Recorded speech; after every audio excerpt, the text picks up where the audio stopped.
बच्चों, YouTube class में आपका स्वागत है।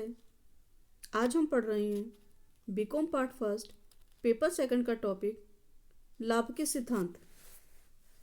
पिछले वीडियो में आपने जाना था लाभ क्या है, विशेषताएं, लाभ के रूप या अवधारणाएं, लाभ की अर्थशास्त्रीय अवधारणा और लाभ की लेखाशास्त्रीय अवधारणा, और दोनों के बीच में हमने तुलना जानी थी कि लेखाशास्त्रीय अवधारणा क्या कहती है और अर्थशास्त्रीय अवधारणा क्या कहती है। साथ ही हमने लाभ के कुछ सिद्धांतों के बारे में भी पढ़ा था, जिसके अंतर्गत हमने लाभ का मजदूरी सिद्धांत, समाजवादी सिद्धांत, प्रायोगिक सिद्धांत, नवप्रवर्तन सिद्धांत या अन्वेषण सिद्धांत और लाभ का सीमांत उत्पादकता सिद्धांत के बारे में जानकारी ली थी। इसी के आगे अन्य जो सिद्धांत है उनके बारे में हम जानते हैं, जिसमें पहला है लाभ का जोखिम सहन सिद्धांत। लाभ के जोखिम सिद्धांत का प्रतिपादन प्रोफेसर हाले ने किया था। इसी कारण इस सिद्धांत को हम हाले का लाभ सिद्धांत के नाम से भी जानते हैं। इनके अनुसार साहसी का प्रमुख कार्य जोखिम उठाना है और लाभ जोखिम उठाने का पुरस्कार है। प्रत्येक प्रकार के व्यवसाय में कुछ न कुछ जोखिम अवश्य होती है। जब तक व्यवसाय में जोखिम उठाने के लिए पर्याप्त मात्रा में लाभ का आकर्षण न हो, तो कोई भी व्यक्ति जोखिम वहन करने को तैयार नहीं होता है। जितनी जोखिम अधिक होगी, साहसी को लाभ भी उतना अधिक होगा। व्यवसायों में जोखिम साहसियों के प्रवेश में बाधा उत्पन्न करती है। जोखिम पूर्ण व्यवसाय में साहसियों की पूर्ति कम होती है और इसी कारण वे अतिरिक्त लाभ अर्जित करते हैं। कम जोखिम पूर्ण व्यवसाय में साहसियों की पूर्ति अधिक होने से लाभ की मात्रा कम होती है। यानी हॉले ये मान करके चलते हैं कि अगर जोखिम है तो लाभ होगा। सिद्धांत की आलोचनाएं। लाभ जोखिम वहन करने का ही पुरस्कार नहीं होता, बल्कि जोखिम को कम करने की योग्यता का प्रतिफल होता है। और सभी प्रकार के व्यवसाय जो है वो लाभ उत्पन्न नहीं करते। लाभ का जन्म अज्ञात जोखिम के कारण होता है और लाभ को जोखिम का पुरस्कार कहने की बजाय उसे अनिश्चित जोखिमों अथवा अनिश्चितता का पुरस्कार कहना ज़्यादा उपयुक्त है। लाभ केवल जोखिम वहन के कारण ही नहीं होता, बल्कि कई बार नए आविष्कार, एकाधिकारी स्थिति, अर्थव्यवस्था में प्रायोगिक परिवर्तन आदि के कारण भी लाभ उत्पन्न होता है। अगला सिद्धांत है नाइट का लाभ का अनिश्चितता सहन सिद्धांत। जैसा कि नाम से समझ में आ रहा है कि इस सिद्धांत का प्रतिपादन प्रोफेसर नाइट ने किया था और 1921 में किया था। अपनी पुस्तक के अंदर लिखा उन्होंने। पुस्तक का नाम जैसे कि हम जानते हैं रिस्क, अनसर्टेनिटी एंड प्रॉफिट, इनकी पुस्तक का नाम है, जो 1921 के अंदर प्रकाशित हुई थी। और उसमें इन्होंने बताया कि लाभ सभी प्रकार की जोखिमें लाभ को जन्म नहीं देती हैं। जो जोखिमें ज्ञात होती हैं उनसे लाभ उत्पन्न नहीं होता है। केवल अज्ञात एवं अनिश्चित जोखिमों के कारण ही लाभ उत्पन्न होता है। लाभ को जोखिमों का पुरस्कार कहने की बजाय उसे अनिश्चितता का पुरस्कार कहना चाहिए। प्रोफेसर नाइट ने अपने सिद्धांत के अंदर जोखिम को दो प्रकार से बांटा है, बीमा योग्य जोखिम और बीमा अयोग्य जोखिम। बीमा योग्य जोखिमें ये वे जोखिमें हैं जिनकी सांख्यिकी गणना करके या अनुमान लगाकर बीमा कराया जा सकता है और बीमा कराकर व्यवसायी उस जोखिम से मुक्ति पा लेता है। जैसे कि हम जानते हैं, आग, दुर्घटना, चोरी या अन्य प्राकृतिक कारणों से होने वाली हानियों का बीमा कंपनियों के माध्यम से किया जाता है। उद्यमी बीमा किस्त जमा कराकर इन जोखिमों से होने वाली हानि से मुक्त हो जाता है। बीमा किस्त जो होती है वह उत्पादन लागत का ही एक अंग होती है और वस्तु की कीमत में इसे शामिल किया जाता है। बीमा योग्य जोखिमें कोई अनिश्चितता उत्पन्न नहीं करती है, न ही वे लाभ को जन्म देती है, क्योंकि ऐसे जोखिम का भार बीमा कंपनियां उठा लेती है। दूसरी तरह की जोखिम है बीमा अयोग्य जोखिम। उद्योग में कुछ जोखिमें ऐसी भी होती है जिनकी न तो पहले से गणना की जा सकती है, न ही उनका माप किया जा सकता है और न ही उनका बीमा कराया जा सकता है, और ऐसी जोखिमों को व्यवसाय द्वारा ही वहन करना पड़ता है। बीमा अयोग्य जोखिमें ही अनिश्चितता उत्पन्न करती है और वे ही लाभ की उत्पत्ति का कारण और परिणाम होती है। जैसे कि प्रतिस्पर्धा संबंधी जोखिमें, तकनीकी जोखिमें, सरकार की आर्थिक नीतियों संबंधी जोखिमें, व्यापार चक्र संबंधी जोखिमें, तेजी मंदी के कारण लाभ हानि की संभावनाएं होना, उपभोक्ता की रुचि, उसकी आदत, उसके फैशन में परिवर्तन होना, ये सब जोखिमें ऐसी हैं जिनका बीमा नहीं कराया जा सकता और इन जोखिमों को व्यवसाय को ही वहन करना पड़ता है। इस प्रकार की अज्ञात जोखिमों को उठाने के कारण ही व्यवसायी को लाभ होता है। इस प्रकार बीमा अयोग्य जोखिमें जिस व्यवसाय में ज़्यादा होगी वहां लाभ की स्थिति भी ज़्यादा होगी।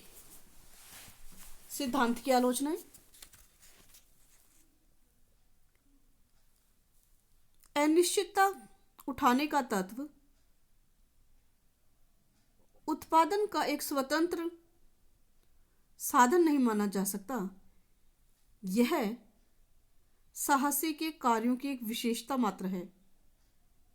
लाभ की उत्पत्ति केवल अनिश्चितता के कारण ही नहीं होती, बल्कि पूंजी में कमी, उचित अवसरों के ज्ञान का अभाव, अज्ञानता, साधनों में गतिशीलता का अभाव आदि के कारण भी होती है।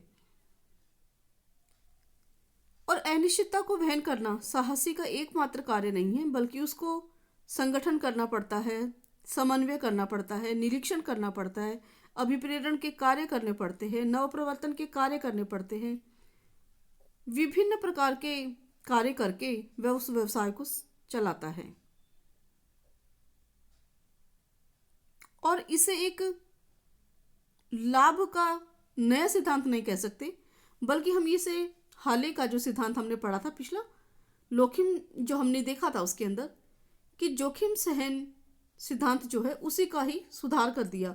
उन्होंने तो कहा कि जोखिम, हाले ने की बात कर रहे हैं हम, कि जोखिम को सहन करना ही लाभ कमाने की प्रवृत्ति को उत्पन्न करता है, जबकि नाइट कहते हैं कि अनिश्चितता के कारण जो जोखिमें होती हैं उसके कारण जो है वह लाभ उत्पन्न होता है। कुल मिलाकर के यह पुराने सिद्धांत का या लाभ का जोखिम सहन सिद्धांत का ही सुधार है, लेकिन फिर भी इन्होंने अपने सिद्धांत के अंदर बीमा योग्य और बीमा अयोग्य जोखिमों का बहुत अच्छे से स्पष्टीकरण किया है। अगला सिद्धांत है हमारा लाभ का मांग एवं पूर्ति सिद्धांत। इस सिद्धांत के समर्थक और अर्थशास्त्री यह मानते हैं कि लाभ को साहसी की कीमत के रूप में समझा जाए। जिस प्रकार किसी वस्तु का मूल्य उसकी मांग और पूर्ति की सापेक्षिक शक्तियों के साम्य से उत्पन्न होता है, ठीक उसी प्रकार साहस से भी उत्पादन का एक साधन मात्र है और उसकी कीमत भी उसकी मांग और पूर्ति की सापेक्षिक शक्तियों के साम्य से ही होती है। साहसी की मांग। फर्मों द्वारा साहसी की मांग उसकी सीमांत उत्पादकता के कारण की जाती है। साहसी की सीमांत उत्पत्ति साहसी की सहायता से प्राप्त कुल उत्पादन मूल्य और उसके अभाव में प्राप्त कुल उत्पादन मूल्य के अंतर से ज्ञात हो सकती है। यानी कि व्यवसाय में साहसी है तो हमारा कितना उत्पादन हुआ है, और अगर साहसी नहीं है तो हमने कुल कितना उत्पादन किया है। दोनों का अंतर जो है वह साहसी की मांग को बताता है। साहसी की सीमांत उत्पादकता जितनी अधिक होगी उतनी ही उसकी मांग अधिक होगी। साहसी की इस मांग को प्रभावित करने वाले अनेक तत्व हैं। कौन कौन से तत्व हैं, देखते हैं इनके बारे में। कि औद्योगिक उन्नति, उत्पादन का आकार, उद्योग की प्रकृति, ये जो कारण हैं ये व्यवसाय में साहसी की मांग को प्रभावित करते हैं। देश में औद्योगिक उन्नति जितनी अधिक होगी, उद्योग का आकार जितना बड़ा होगा, उद्योग के संगठन एवं समन्वय की समस्याएं जितनी जटिल होंगी, साहसी की मांग भी उतनी ही अधिक होगी। अगला है साहसी की पूर्ति। जिस प्रकार वस्तु की पूर्ति उसकी सीमांत लागत से प्रभावित होती है, ठीक उसी प्रकार साहसी को अनिश्चितता वहन करने की न्यूनतम कीमत के बराबर लाभ मिलना ही चाहिए। यानी कि सामान्य लाभ वह न्यूनतम पूर्ति मूल्य है जो अर्थव्यवस्था में अनिश्चितता झेलने के लिए साहसियों की पूर्ति को बनाए रखने के लिए आवश्यक है। जितनी लाभ की दर अधिक होगी, साहसियों की पूर्ति भी उतनी ही अधिक होगी। लाभ की दर और साहसियों में सीधा संबंध है। जितनी लाभ की दर ज़्यादा है, साहसियों की पूर्ति भी ज़्यादा होगी। साहसियों की पूर्ति को प्रभावित करने वाले भी अनेक तत्व हैं, जिनमें कुछ तत्व इस प्रकार हैं। देश में साहसियों की कितनी संख्या है, उनको औद्योगिक अनुभव कितना है, जनसंख्या का आकार कैसा है, पूंजी की मात्रा कैसी है और आय का वितरण कैसा है। जिस देश में साहसियों की संख्या अधिक, औद्योगिक अनुभव पर्याप्तता और पूंजी पर्याप्त मात्रा में है, बाजार बड़ा है, आय की समानता है, वहां पर साहसियों की पूर्ति भी अधिक होती है। अब इस सिद्धांत के अनुसार साहसियों की मांग और पूर्ति का विश्लेषण दो परिस्थितियों में किया जाता है। पहली तो परिस्थिति है जबकि पूर्ण प्रतियोगिता हो, और दूसरी परिस्थिति है जबकि अपूर्ण प्रतियोगिता हो। तो पूर्ण प्रतियोगिता की स्थिति में, पूर्ण प्रतियोगिता की स्थिति के अंतर्गत साहसी का मूल्य उस बिंदु पर निर्धारित होता है जहां पर साहसी का मांग वक्र और पूर्ति वक्र एक दूसरे को काटते हुए साम्य बिंदु का निर्धारण करते हैं। जैसा कि हम चित्र में देख रहे हैं, डी रेखा हमारी डिमांड रेखा है, एस रेखा हमारी सप्लाई रेखा है जो साहसियों की पूर्ति के बारे में बताती है। यहाँ दोनों रेखाओं के कटने पर ई बिंदु पर सामान्य बन रहा है साम्य, और ऐसी स्थिति के अंदर साहसी की मांग और पूर्ति क्यू पर है और उनमें लाभ की जो दर है वो पी पर है। रेखा चित्र में स्पष्ट हो रहा है कि एक उद्योग साम्य की स्थिति में तब होता है जब उद्योग में साहसी को सामान्य लाभ मिलता है। अब ये जो ई बिंदु है, यहाँ पर सामान्य लाभ की दशा होगी तो ही साहसी पूर्ण प्रतियोगिता के अंतर्गत उस व्यापार में, उस व्यवसाय में बने रहेंगे। दूसरी परिस्थिति है जबकि अपूर्ण प्रतियोगिता हो,